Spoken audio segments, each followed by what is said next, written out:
Good evening, everyone, and welcome back to another of our Friday night spooky sessions with me, your host, Hedda Gold. Well, we had a long hiatus since our last spooky session together, so tonight I'm back with two shivery, spine-tingling little stories for you.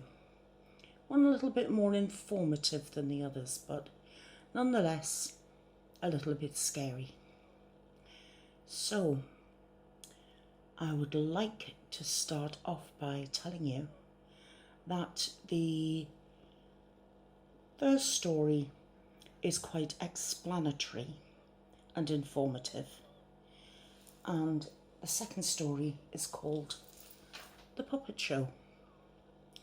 So without further ado, please sit back, relax, while I read the first informative story to you, based on some realism,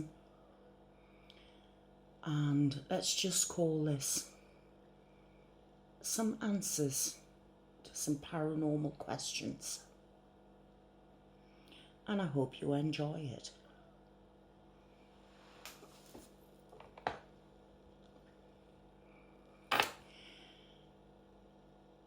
I specialise in the science of the paranormal. If you've got a question for me regarding the paranormal, then you're in the right place.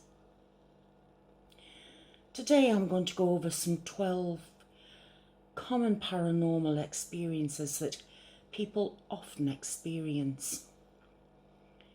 Well, it's basically a list compiled of various strange occurrences that people often report on, which seem to have no explanation. Therefore, they come under the helmet of paranormal. However, many tend to confuse the word paranormal with reality.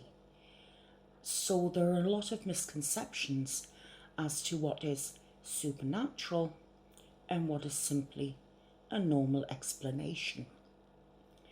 So with that, let's look at the 12 more common paranormal experiences. So what happens when your lights flicker and then go off? Well, this one's relatively straightforward.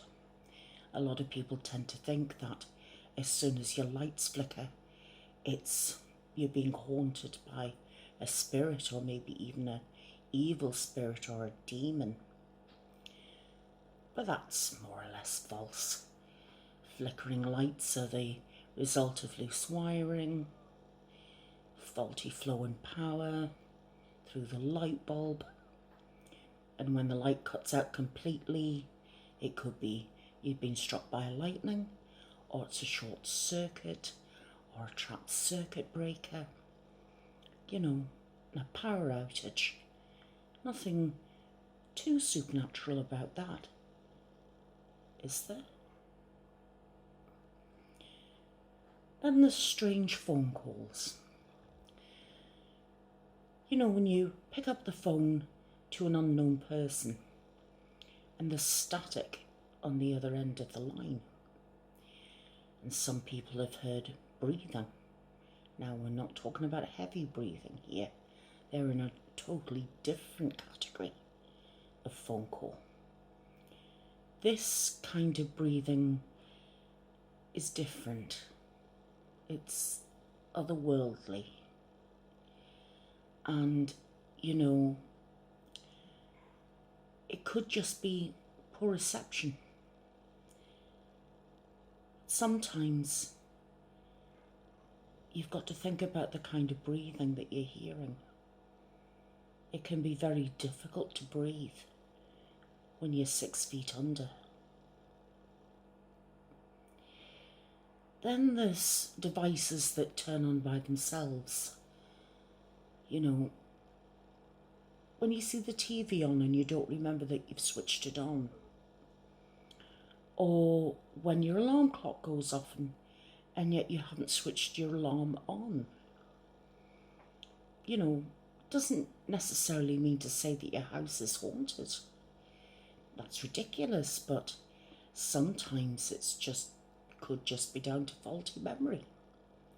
I mean, we're not all perfect and we can't always remember what we've done and what we haven't done.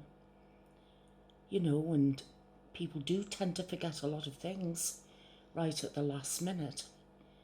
For example, when was the last time you checked the lock on your front door or on your back door?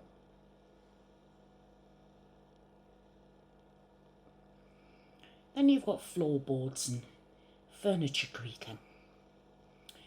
Furniture such as wooden tables, they can creak abruptly at night. Floorboards too, it's down to a change in temperature.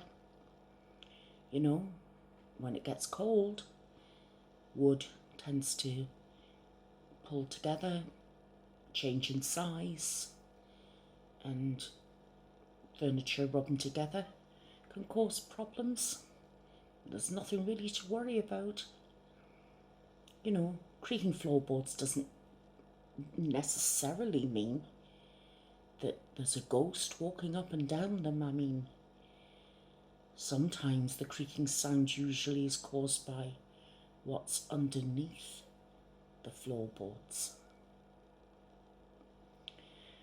Then there are shadow people, shadow creatures, shadow monsters.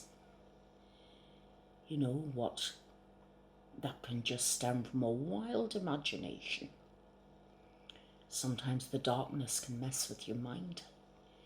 The feeling of not knowing what it is, as opposed to not knowing what it isn't, can disturb the mind. I mean, it is just basically a wild imagination. It's not like creatures that have got multiple eyes and tentacles and sharp fangs. They don't exist, do they? It is all in our minds, isn't it? Although you should keep in mind that it's impossible for humans to picture something that doesn't already exist. You can't imagine something out of nothing. And then you've got that feeling that you're being watched. We've all experienced that. That eerie feeling of eyes watching us from somewhere, from round the corner, where you can feel eyes boring into the back of your head. And yet you turn around and there's nobody there. That's someone lurking in the background. There's a logical explanation for that. I'm absolutely sure. I mean, if you feel like you're being watched, it could be a guardian angel. You could just pretend someone's watching over you. But whatever you do, don't stare back at it. It doesn't like being stared at.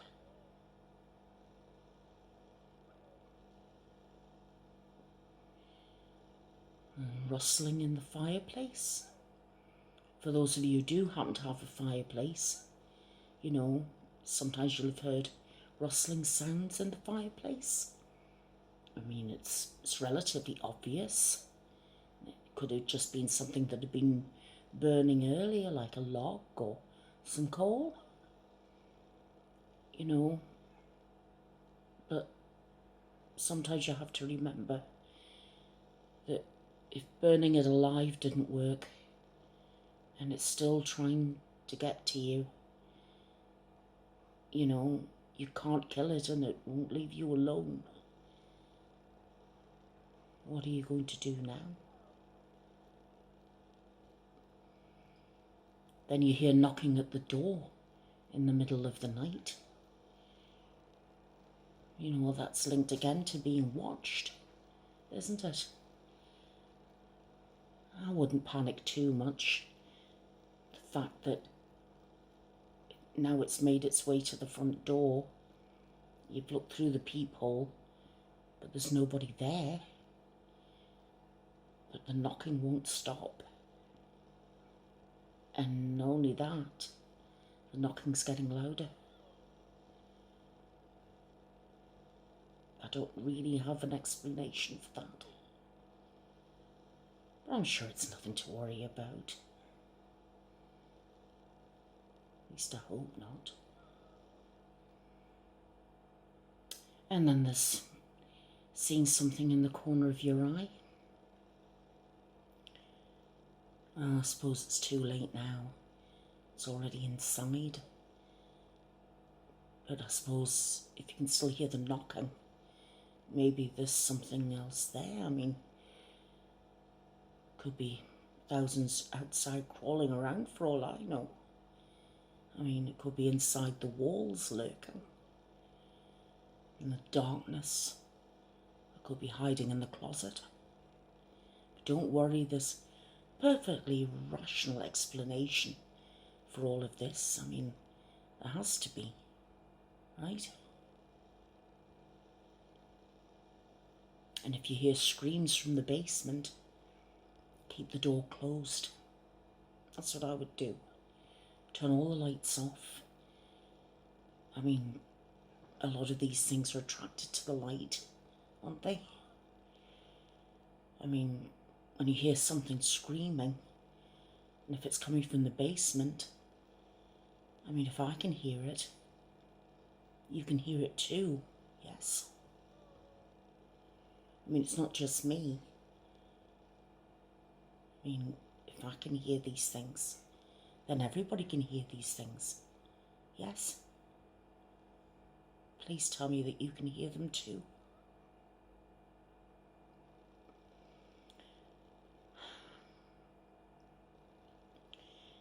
And you never know, the screaming that you hear from the basement. It could be you. It could be me. You know? If it's you, you might just want someone to hear you, to pull you out of there, to save you. If I hear you, I'll do what I can. Although it might not be in time. But hopefully, it's all nothing. Nothing to worry about. And then, of course, there are the voices. There's the knocking, scratching, creaking, whistling, screaming. You can hear it all. You can hear them calling out to you. You know, if you've done something silly like operate a Ouija board or try to contact spirits, and then they decide to come through and search for you, then unless you know how to turn them back, they've come to seek out those who called to them. And then I suppose there's no turning back, unless of course you've got a speed dial to a priest. But I mean, who am I to comment on that? I mean, only a stupid person would, you know, use a Ouija board. At least that's what I keep telling myself.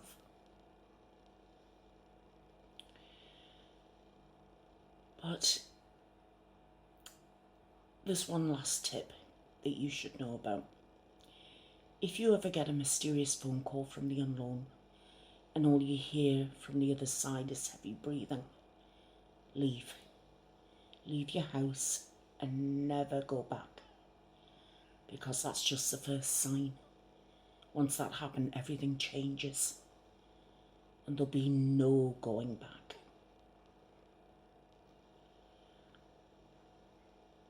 And if you do keep looking for answers to all these supernatural questions, and if you find out all the answers, keep them to yourself. Because if you keep on searching, they will come and they'll find you. And they'll find you before you manage to fully find them and understand what they are. So take it from me. Be wise. Be clever. be one step ahead.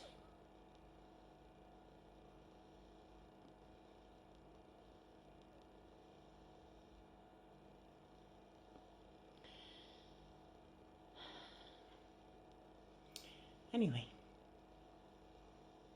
those are a few tips to keep you healthy when it comes to getting answers to those niggly little questions about the supernatural or the paranormal.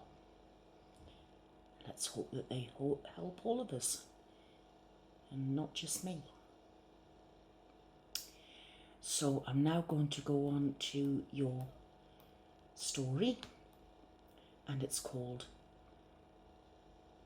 I thought it was called The Puppet Show. I do beg your pardon, it's called The Puppet Shop.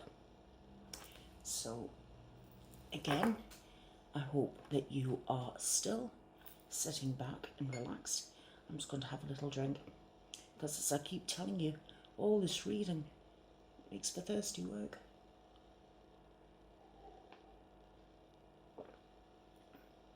And there's a little spirit in here. I think it's quite apt, really. So, please continue to sit back and be relaxed as I shall read to you The Puppet Shop. We're running out of gas. Felix and his sister Naomi were on a trip to Key West, Florida for a vacation. It was, or so it seemed like, a normal day. The sky was light blue with spare bursts of white clouds. There looked like there wouldn't be a town for miles, so their gas problem was rather unfortunate. I personally think we won't be able to make it anywhere, so you might need to get it towed, Felix said. Well, let's just get as far as we can, I guess, Naomi said. Felix kept driving for a few more minutes, until out of the middle of nowhere there was this shop. The outside looked dusty and old, as if it were abandoned, but there was a sign that said it was open. It's best to go there than travel farther and call for a tow truck, said Naomi. Yeah, I guess you're right, said Felix. He parked their car on the side of the road and walked inside the shop. The inside was even dustier than the outside. It was full of old, creepy marionettes, like ones you'd see in a horror movie. The floor was this old, uncomfortable-looking rug that was as stiff as a rock, and there seemed to be nobody around. Felix slowly made his way to the front counter and rang the bell. There was silence for a bit before an old man walked out from behind the doorway. He wore a black suit with a red bow tie. He looked about 80, and like he hadn't left the shop since he was born. Hello, hello. It's always nice to meet new faces. He had this grin that sent shivers down Naomi's spine. Hi, we were just passing by and we ran out of gas. Is it all right if we stay here for a while until the tow truck comes? Asked Felix. Of course. I'm always delighted by new faces, said the man. Thank you, sir. What's your name? You can call me Mr. Yates. All right, pleasure to meet you, Mr. Yates. Mr. Yates nodded and went out to the back of the shop, leaving Felix and Naomi alone to roam. Naomi got on her phone to try and call the tow company. No service. Great, she said. Well, we'll go to a place with service tomorrow. It's getting late. We may as well stay here the night, said Felix. As Felix walked more and more around the shop, he couldn't help but admire the craftsmanship of the marionettes. They were detailed down to the different strands of hair. They were uncanny. As Felix looked around, Naomi decided to look at the back of the shop instead, thinking it couldn't be any more creepy than the marionettes in the front. And when she walked through a door that led to the back of the shop, It seemed more unsettling than at the front. It was filled to the brim with more marionettes, all with flaws in them. Some were disproportionate, with one leg that was smaller than the other, or a head that was too small. Some had painting problems, like the eyes were pitch black, or the wrong colour was used somewhere. But they all had one thing in common. Each one of them had red paint put right across their eyes, making like an X. Naomi wanted to leave, but for some reason her body stumbled forward. She didn't know what else was in back, and she didn't want to know. So how come her body kept moving? It was almost as if it was controlled by someone else entirely. She felt that the marionettes were watching her. As the farther she walked down the corridor, the eerier the marionettes looked. They went from having flaws to becoming devilish-looking puppets that would frighten anyone. The corridor seemed to stretch longer than the building as she kept walking. Soon enough, though, she reached a door, the only door that she'd seen ever since she entered the corridor. She didn't want to open the door, but she did. And inside was Mr. Yates, playing with 2 marionettes. "Just finished these 2 today," he said, chuckling. Naomi couldn't move. She just looked at the old man as he showed her the 2 marionettes. The first one looked exactly like Felix, and the other looked exactly like Naomi. She wanted to say something, but she couldn't. It felt like something was revoking her ability to speak. "Now, let's see how well I did this time, shall we?" Mr. Yates said. He moved the right arm of Naomi's marionette up and down, and at the same moment, Naomi's arm shot right up. Mr. Yates grinned. "Perfect. You will be perfect," he said cheerfully. He moved over to a doll's house that was an exact recreation of the puppet shop.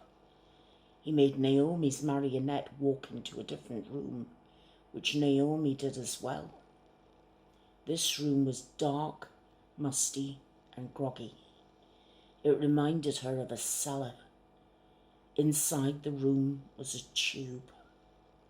Mr. Yates made Naomi's marionette walk inside the tube, and thus Naomi did the same. The tube closed, and red smoke surrounded her body. She struggled to move, but ultimately she couldn't. The smoke made her lose her vision, and suddenly everything went black. When her vision came back, everything seemed so big. She could only move her eyes, but that was enough to tell her what was going on. She saw the shelves of the store filled with marionettes, but all the marionettes seemed so big now. She looked next to her, and there was Felix's marionette, sitting beside her on a shelf. She was looking through the eyes of her marionette duplicate, forced to sit there for all eternity. And that was when she noticed 2 more people, a boy and a girl, enter the shop. And they were greeted by Mr. Yates. Naomi was powerless as she watched these children follow him into the back shop.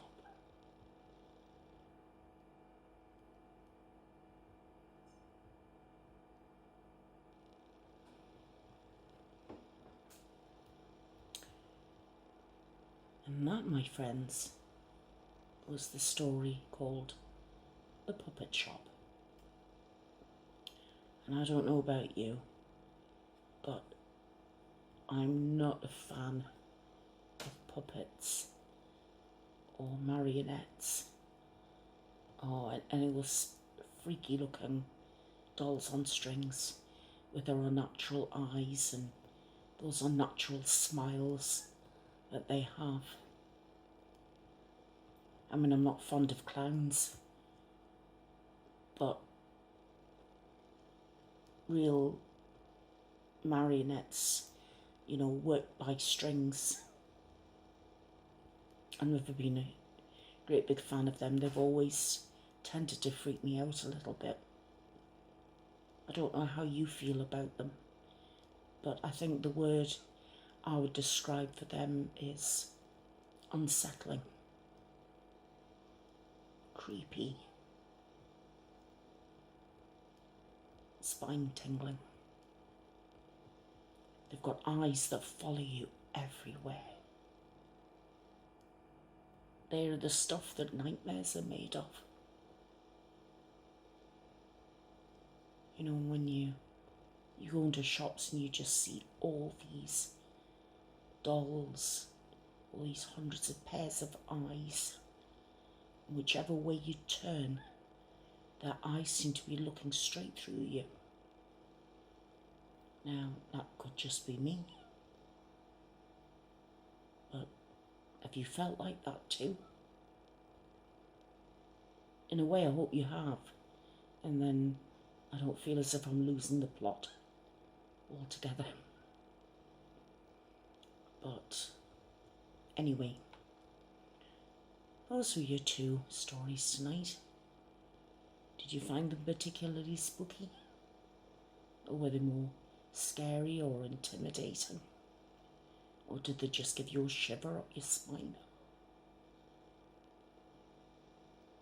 Let me know in the comments. Well, I really do hope that you've enjoyed tonight's stories. I'm glad I've been able to see you 3 times this week.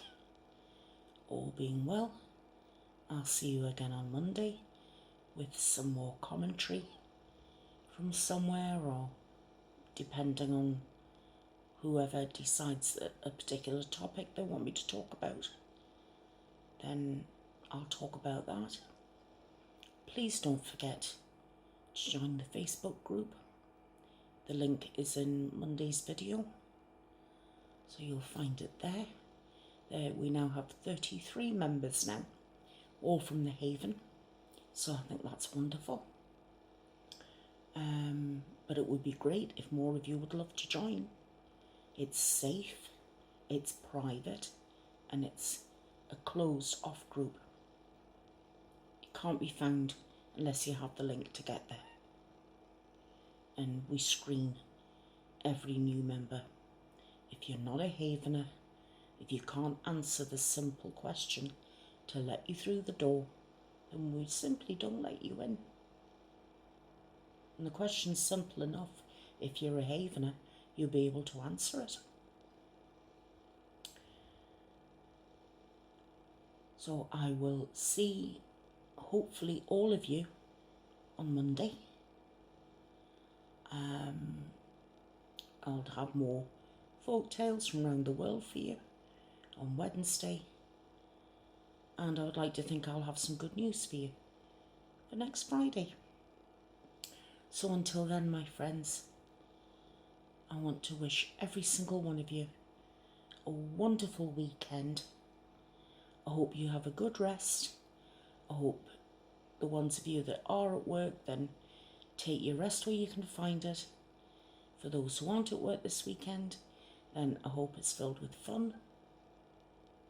And I will see you all again next week. So until then, I love you all, and I'll see you again very, very soon.